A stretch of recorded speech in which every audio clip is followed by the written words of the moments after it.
अब आपको उस इकोसिस्टम के बारे में बताते हैं जो अपने हिसाब से इस देश में धर्मनिरपेक्षता की परिभाषा को तय करता है। और यह इकोसिस्टम इतना मजबूत है कि अगर कोई पत्रकार या कोई एक्टर, कोई कलाकार तथ्यों के साथ अपनी बात कहने की कोशिश करता है तो फिर उसे धमकियां मिलने लगती हैं और उसे डराकर चुप कराने की कोशिश की जाती है। हाल ही में गुजरात के गोधरा कांड पर एक फिल्म आई है जिसका नाम है द साबरमती रिपोर्ट। आपने भी इसका नाम सुना होगा।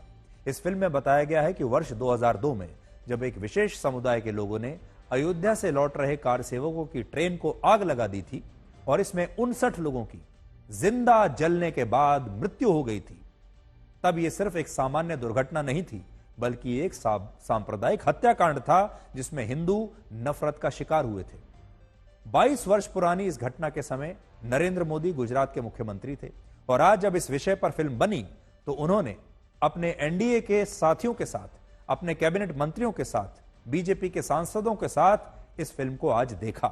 और इस फिल्म में मुख्य भूमिका निभाने वाले एक्टर विक्रांत मैसी खुद प्रधानमंत्री मोदी के साथ मौजूद थे और विक्रांत मैसी का कहना है कि यह उनके लिए एक बहुत बड़ा दिन था। लेकिन जानते हैं आप सबसे हैरानी की बात क्या है? सबसे हैरानी की बात यह है कि एक तरफ विक्रांत मैसी की फिल्म को इस देश के प्रधानमंत्री अपने कैबिनेट मंत्रियों के साथ, सांसदों के साथ देखने के लिए आते हैं और उसी दिन विक्रांत मैसी एक्टिंग से संन्यास लेने का ऐलान कर देते हैं और कहते हैं कि अब वो इस फिल्म इंडस्ट्री को अलविदा कह रहे हैं। विक्रांत मैसी ने अपने इस संन्यास के पीछे का कारण नहीं बताया कि वो क्यों फिल्मों को छोड़ रहे हैं, लेकिन ऐसा कहा जा रहा है कि इस फिल्म के रिलीज होने के बाद से ही उन्हें और उनके 9 महीने के बच्चे को लगातार जान से मारने की धमकियां मिल रही थीं, क्योंकि कुछ लोग ऐसे हैं जिन्हें उनकी यह फिल्म साबरमती एक्सप्रेस रिपोर्ट पसंद नहीं आई और इसके कारण वो फिल्मों को ही अलविदा कह रहे हैं, फिल्मों से संन्यास ले रहे हैं। ऐसा कहा जा रहा है, हम कह नहीं सकते, हमारे पास इसकी कोई पुष्टि नहीं है।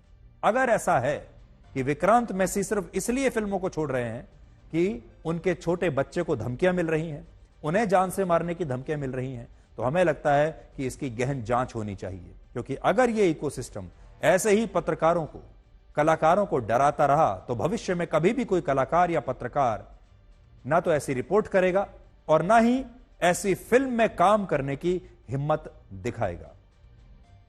तो अगर ऐसा है तो इस देश को बहुत चिंता में डालने वाली बात है ये कि इस एक्टर को इतना धमका दिया जाए कि वो फिल्मों में काम करना ही बंद कर दे और फिल्मों से ही संन्यास ले ले, एक्टिंग को हमेशा के लिए छोड़ दे, अगर यह बात सही है तो।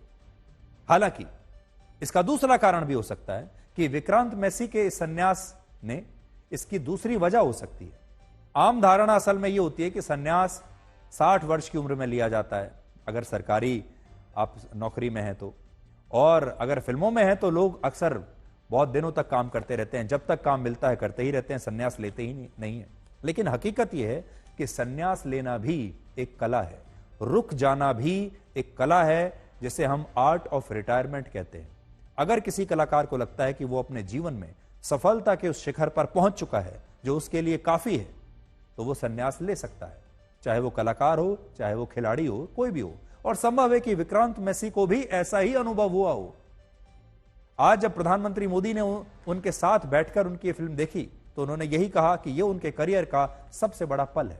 लेकिन यह भी हो सकता है कि विक्रांत मैसी ने यह सोचा हो कि अब वो अपने परिवार को अपने फिल्मी करियर से ज्यादा महत्व देंगे, अब वो अपने परिवार के साथ समय बिताना चाहते हैं। हर व्यक्ति की अपनी एक इच्छा होती है कि वो क्या करना चाहता है। फिल्मों में हो सकता है उन्हें लगता हो कि जितनी सफलता उन्हें पानी थी उन्होंने पा ली है, लेकिन अब वो एक अच्छा पिता बनना चाहते हैं, अब वो एक अच्छा पुत्र बनना चाहते हैं, एक अच्छा पति बनना चाहते हैं और अपने परिवार के साथ समय बिताना चाहते हैं। हो सकता है ये भी एक कारण हो।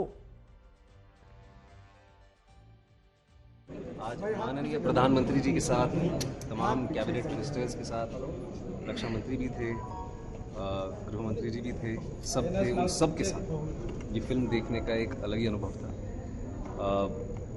शब्दों में शायद बयान नहीं कर पाऊंगा क्योंकि अभी भी एक अलग ही नर्वसनेस है, खुशी है एक्चुअली कि इन सब के साथ बैठ के फिल्म देखने का मौका मिला। मेरे ख्याल से पर्सनली अगर आप मुझसे पूछें तो मेरी लाइफ का सबसे हाईएस्ट पॉइंट है मेरे करियर में माननीय प्रधानमंत्री जी के साथ बैठ के फिल्म देखें। Thank you so much. आपने रिटायरमेंट अनाउंस कर What दिया about है? a cryptic post on Instagram? तो हमने आपको 3 कारण बताए। हो सकता है विक्रांत मैसी को जो धमकियां मिल रही हैं उसके कारण वो फिल्मों को छोड़ रहे हैं। हो सकता है कि उन्हें यह लगता हो कि अब अपने परिवार के लिए ज्यादा समय बिताना चाहते हैं, इसलिए छोड़ रहे हों।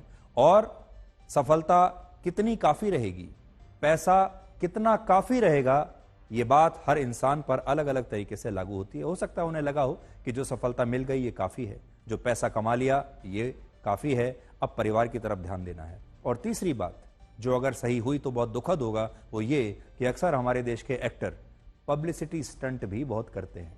और अगर हो सकता है, बहुत सारे लोग ये भी कहते हैं कि हो सकता है ये एक पब्लिसिटी स्टंट हो, लेकिन अगर ये पब्लिसिटी स्टंट है तो इस देश में जो उसके फैंस हैं उन्हें बहुत निराशा होगी, वो बहुत दुखी होंगे।